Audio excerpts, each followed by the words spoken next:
was a music fan before I was ever a journalist. To me, music is so much more than just entertainment. Music defines communities. It tells stories, it motivates, and it heals. I grew up listening to my mom's records and dreaming of hanging out with musicians. And now, it's my job. This is More Than the Music. Hey guys, this week we are headed back to Nashville to hang out with Ruby Amanfu. We're going to be talking to her about music and life, and then we're going to cook a delicious recipe at her house. Where to start? Oh my goodness, I have so many fun things to ask you about. Oh, All right. So I guess we could talk about your latest albums. Yes. So 30 songs. Yeah. 3 albums. Why 3 albums? Why not? Really, the last year of my life specifically has been full of so many things, but more things than I can just kind of throw out one at a time. I've just been creating. I've been creating a new family, creating a new home, and creating music constantly. So it just reached the point that there was so much music to put out, and I didn't want to wait for somebody to tell me to do it. And I'm at a really unique place, which I find is a gift, that I don't have a label, but to do things on my own terms now has been awesome because I get to say when and how. A lot of the music had already been making its way into the world. A lot of these songs you can hear on Facebook and Instagram with content creators who have put my songs into their videos, and some theme songs of some shows and things, or somebody's in India making a dosa pancake and a song pops up and somebody's like, who is that? Who is that? Who is that song? And one person recognizes my voice and I think that's Ruby Amanfu. I see my tag, and then I end up staying up till 3 in the morning commenting on everybody else who's like, who is this song? I'm like, it's me, it's me, it's me. So I thought it was time to put all of that music out there so that people could have a place to connect those things too. How did you decide which songs were going to go on which albums? So the majority of the songs on these 3 volumes were created in our home, my husband as the producer. We just tend to have this flow, you know. It ended up that there was this massive body of work that lended itself to a different chapter, a different season. So putting those songs together in those volumes, you'll hear volume 1 is that kind of laid back, there's some, you know, electronic drum and bass, kind of massive attack world and all these different sounds there. And then volume 2 is your love songs, majority love songs, and then some love lost. And then volume 3 is the straight ahead, super kind of pop stuff. So I got really lucky, I think, this time. It was not intentional. It just happened that this was the music that I happened to make, and it happened to fit into 3 volumes of work. I haven't had time to listen to all of them. I've been traveling It's and a lot. what I have clicked through, I have loved. It's awesome, but you've got you. so many different sounds throughout them.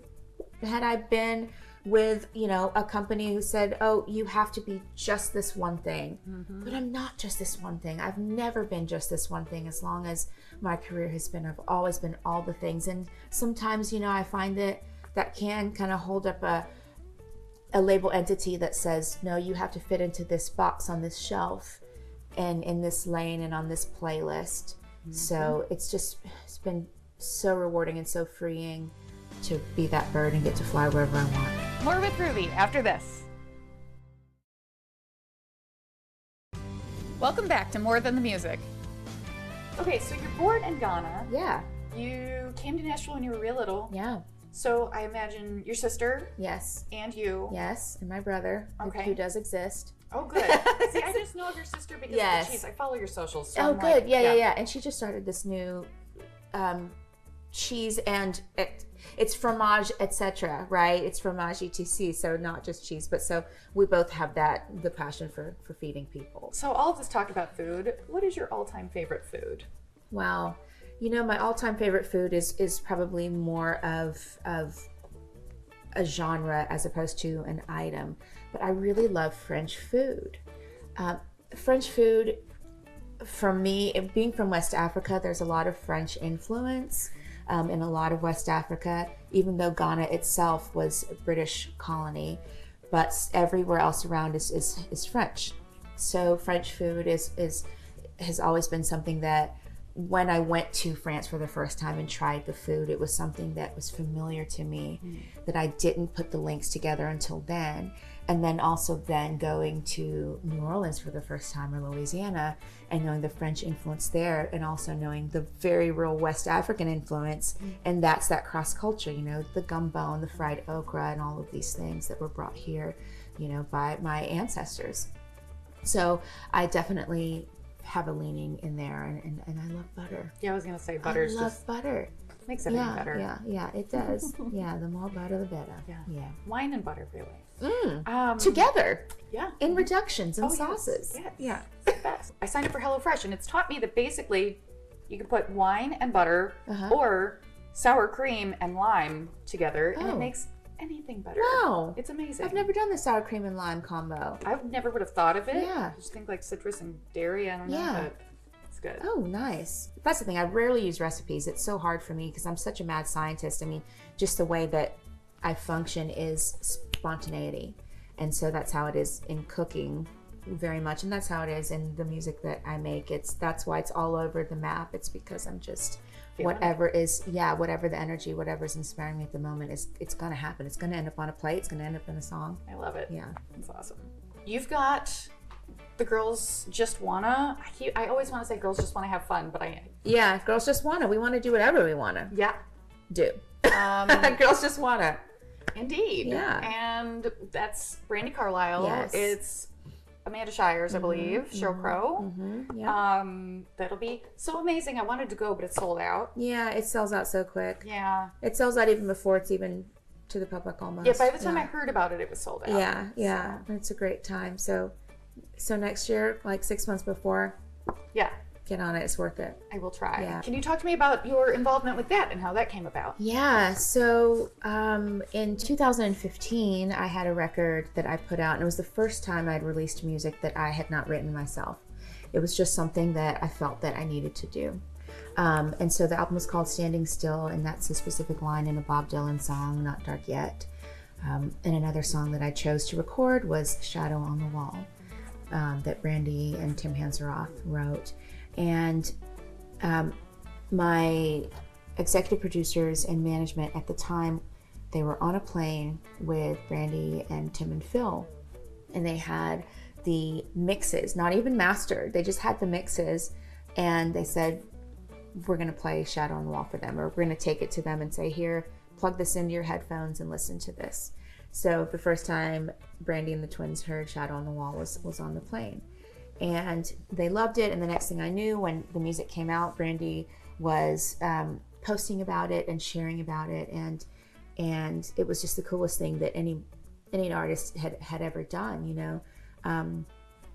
And so the next step of that was getting invited to open in 2016, open for them on a run of dates in the Northeast. And then just friendship blooms when you're doing that, you know. I mean, touring together it's everything. It's how a family is created. And so so fast forward, when Girls Just Wanna was existing and being born in this way, I got the call, and I was really happy about that. So yeah, it's awesome. You do this thing called the Supper and Serenade. Yes. And we're going to get a little sample of this. Yes, just you are. for the crew and I today. So I'm so excited. Can you talk to us a little bit about what that is and how it came about? Yeah, so Supper and Serenade was born in 2011. There was an incredible counseling group for musicians called Porter's Call, and they were having an eBay auction. Does anybody use eBay these days? I don't know. To support and help fund their nonprofit counseling center. So at the time I was in a duo called Sam and Ruby, and we raised our hand and said, okay, we want to be a part of this, but what are we going to do? Are we going to sign guitars? Are we going to sign records? Are we going to whatever? But it's like, no, let's do something where cooking and music, you know, can be the thing. And Supper and Serenade was just the name that I came up with for that one charity piece, but then it turned into something that was larger than that one moment. And here we are in 2019, and it has manifested itself in so many different ways. So most recently in April, I partnered with Chef Andy Little of Josephine in Nashville, and we were able to come together with both of our cultures and our history and do a fusion menu, and sold out beautiful private room in Josephine and cooked like crazy. Then my husband and I performed some sweet songs at the end. And and sometimes it's in our home where people that I find extraordinary in the community, I want to bless them with a moment and a meal and some music. So we come together and enjoy that, and I enjoy cooking for them, and then they sit on the couch and I'll sit by the fireplace or wherever, or outside when the weather's nice, and just play some songs for them and let them know how appreciated they are. It's awesome. Next, we'll be cooking a delicious recipe with Ruby, so stay tuned. Welcome back to More Than the Music. All right, Ruby, what are we making today? Hey, Stacy. All right, so today we're going to be making a play on tostones, which are originally a Latin food, and it's done with more of a green plantain, but being from Ghana, West Africa, we love our plantain sweet on the inside and crispy on the outside, so we're going to use it with a more ripe plantain, and we're going to top it with mango, red bell pepper, tomato, scallions, pickled red cabbage, all the things, and it's gonna just be shoved into our face at rapid pace. But before we do anything else, I am gonna take this beautiful jar of peanut oil and I am gonna put it into this pan so we can start warming, because once I get the plantains cut, it's a pretty quick process. So I'm gonna pour that right in there. I would say that is 3 cups worth, and it has just about an inch below the top of the frying pan. So we're gonna do a first fry and a second fry. So the first fry is just gonna get the nice golden brown. We're not gonna take it too deep a brown. And the second fry is going to be when we smash it and then fry it again. And that's gonna give us a lot more crispy edges. And then it's also gonna give us our palette so that we can paint with our toppings. I just do the foolproof method, which is start in the middle and then go the middle and then go the middle. And then that gives me my perfect sections so that I know it's going to be pretty uniform. All right, so we're going to check on our oil. So I'm going to take one of these little end pieces and I'm just going to squeeze that out and see how my oil's doing. Couple of bubbles. We need a lot more bubbles than that, so I'm gonna pump it up, and once we see that start to bubble, we will come back and start frying. What we're gonna top these incredibly delicious tostones with are fresh mango, red bell pepper, grape tomatoes, scallions, a little bit of crushed red pepper flakes, and pickled red cabbage. So I'm gonna take into my hand as much as will fit lengthwise, and I'll just slide that in. Don't be afraid. The thing is, you don't want to put in too many that it raises the oil so high, that it will spill over the edge. So can you explain to me yes, exactly why you do 2 separate fries on it? it just gives you more of the circumference of what you're eating, has more crispy, crunchy bits. I mean, I could take this just as it is and smash it raw and put it in there, but it's also going to be a lot harder to smash when it's raw. So this gets a nice crust, a nice first round crust on the outside. Awesome. And with plantains, as with most things that you're frying, you need to watch it like a hawk. You can't leave it, especially these guys. They get brown in a couple of minutes. And so I just sit here and watch it until there's like an initial browning, and do a little flip. And once I get them all flipped, then they'll be ready to just pull off. All right, those are perfect. So I'm gonna shut the oil off and I'm gonna pull these out. All right. They look beautiful. Yes. Gorgeous, gorgeous, gorgeous. All right, now we're back over here, and what we're gonna do is build this incredible tapenade. So we're gonna take this fresh mango, and I've just peeled it and sliced it. So I'm just cutting them into slices like this. And I do lay it out because it makes my life easier when I am doing the next cut, which I'll be there in just a second. And then my next cut is just gonna be where I keep the tip of my, my knife down, and then I just go and give it these little slivers here. All right, so once all these beautiful slivers are done, then I'm going to just flip my board this way, and then scoop them in, and then just hit it again right here.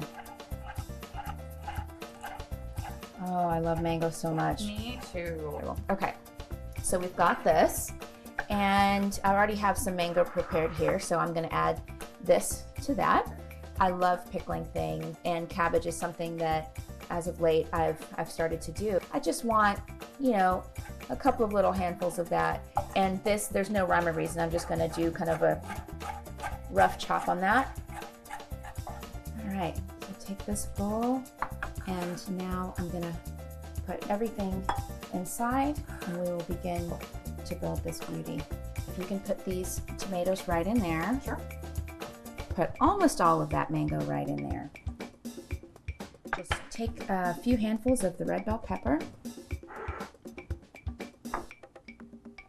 Perfect. I'm glad I got my nails done before this. It looks your nails look great. Get to help out a little bit. Makes me feel good. Oh, I like this knife.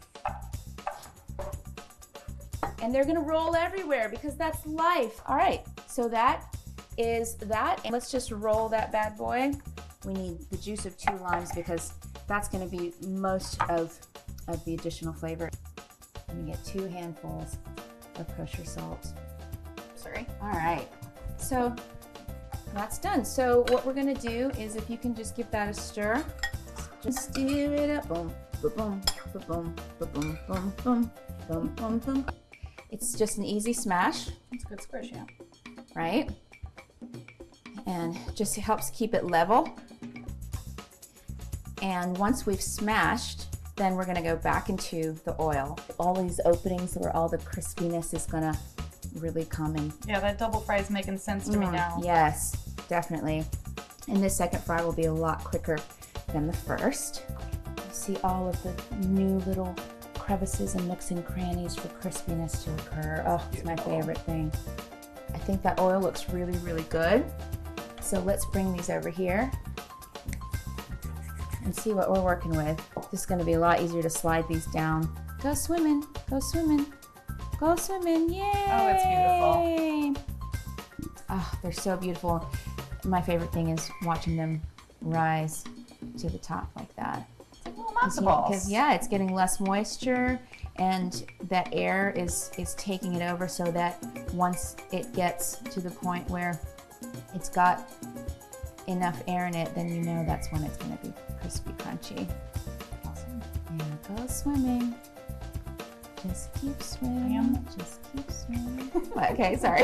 No, you're good. I can't I stop. say I'm so excited to try these with that delicious, you call it a tapenade. Yeah, Yes. yeah. All right, these look so beautiful to me. So I'm gonna drain, drain, drain. This is where, we don't need all of that oil. They look lovely. They are perfect. What's a normal portion? That's perfect. Okay, great. Have you done this before? Really? Yeah. They're so pretty. I love it. Ruby, thank you for teaching me this. Oh my gosh. So here we have a Ghanaian twist on tostones. So with a sweeter plantain and some mango and red bell pepper, scallions, pickled red cabbage. What am I forgetting? Cherry tomatoes, grape tomatoes, and love. And love. Lots the of number love. one ingredient. Let's just do it. Let's just dig in. All right. Right. Cheers. Cheers. Thank you again.